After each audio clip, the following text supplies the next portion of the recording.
like and subscribe, and leave a comment below. The Siege of Arendale.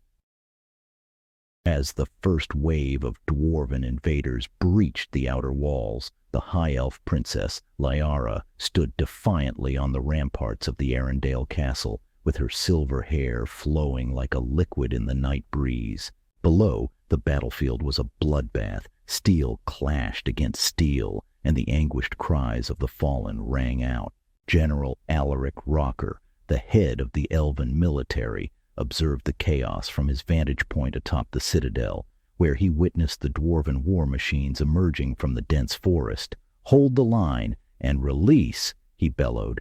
The elven archers, masters of their craft, released a volley of arrows that blotted out the moon, each shaft finding its mark. But the dwarves, with their thick armor and raw numbers, pushed on. The ground beneath Arendale shook as the dwarven war machines advanced. The dwarves' siege engines, massive constructs of iron and stone, hurled fiery projectiles that smashed into the elven defenses, sending shards of flaming splinters of wood flying in all directions as the smell of burning wood filled the air. "Reinforce the eastern wall," Alaric commanded. Elven soldiers rushed to comply, with their movements swift. The eastern wall, weakened by the initial assault, was in danger of collapsing under the relentless barrage. Alaric knew that if the wall fell, the dwarves would pour into the city and Arendale would be lost. "Release the fire lances," Alaric ordered. The fire lances, ancient weapons of elven design, were brought forth and ignited. These long, slender tubes spat streams of liquid fire, with their infernal tongues lashing out at the advancing dwarves. Screams filled the air as the flames consumed flesh and metal alike, melting everything it came in contact with, but yet the dwarves pushed on. The battlefield was a hellscape of fire and death. Elven warriors, with their armor gleaming in the flickering light, fought with unparalleled skill and bravery. Swords clashed, arrows flew, and spells crackled as the two armies clashed in a deadly dance. Alaric's eyes, ever vigilant, swept across the scene, taking in every detail, every movement. He could see the resolve in his soldiers' eyes, the unwavering determination to protect their home. But the dwarves were relentless. Their war machines, impervious to flame and arrow, continued their inexorable advance. Alaric knew that they needed more than just brute force to win this battle. He needed to outthink the enemy, to anticipate their moves and counter them. "Signal the Griffin Riders," Alaric shouted. High above the battlefield, the Griffin Riders, elite warriors mounted on majestic griffins, received the signal. With a deafening screech, the griffins dove towards the enemy, with their riders brandishing spears and lances. The sight of these fearsome creatures struck fear into the hearts of many dwarves, but yet they still pressed on. As the Griffin Riders engaged the enemy, Alaric turned his attention to the western gate. There, the dwarves had brought forth a massive battering ram, its iron head smashing against the gate with earth-shaking force. The gate, reinforced with elven steel and enchanted wood, shuddered with each blow, but somehow held firm for now. "Prepare the sunfire cannons," Alaric commanded. The sunfire cannons, powerful weapons that harnessed the energy of the sun, were their last hope, but their use came at a cost, for each shot drained the precious sun crystals that powered them. As the sunfire cannons were wheeled into position, Alaric took a moment to survey the battlefield. The situation was dire, but he knew that they could not afford to lose hope. He raised his sword high and shouted, "For Arendale, for the princess."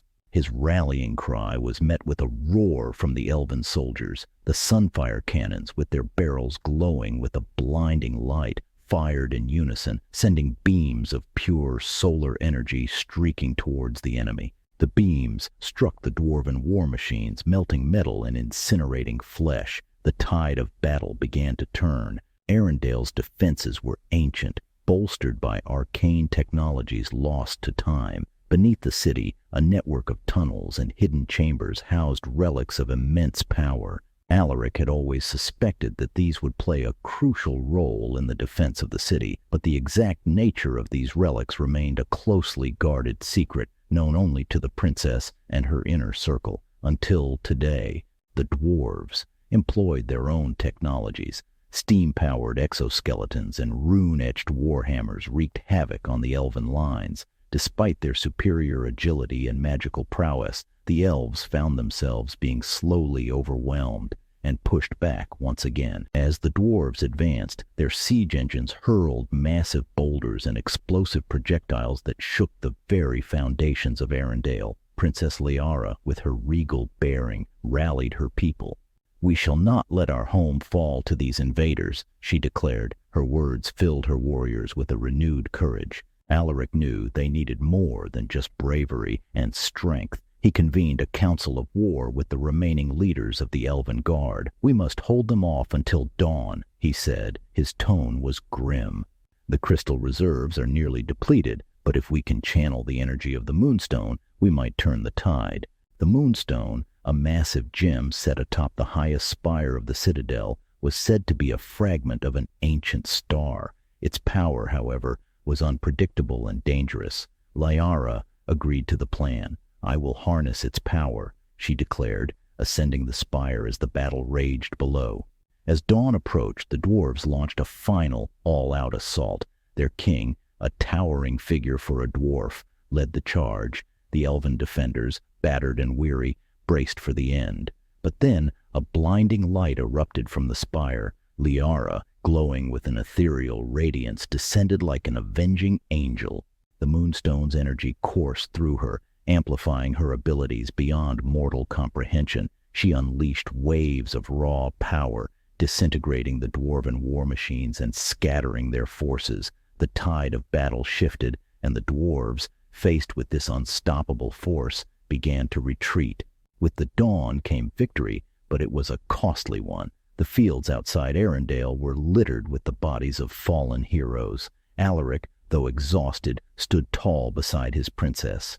"We have won the day," he said. Liara nodded solemnly.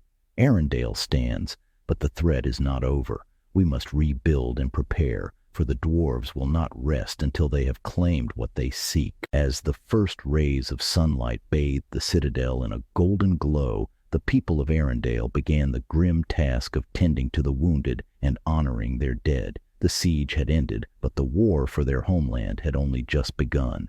In the days that followed, rumors spread of dark alliances and ancient prophecies. The dwarves, driven by more than mere conquest, sought something hidden deep within Arendale's heart. Alaric and Liara knew that their victory was but a brief respite. The true battle lay ahead. This is not goodbye, nor the end. Until the story continues, my friends. B.N.Rocker.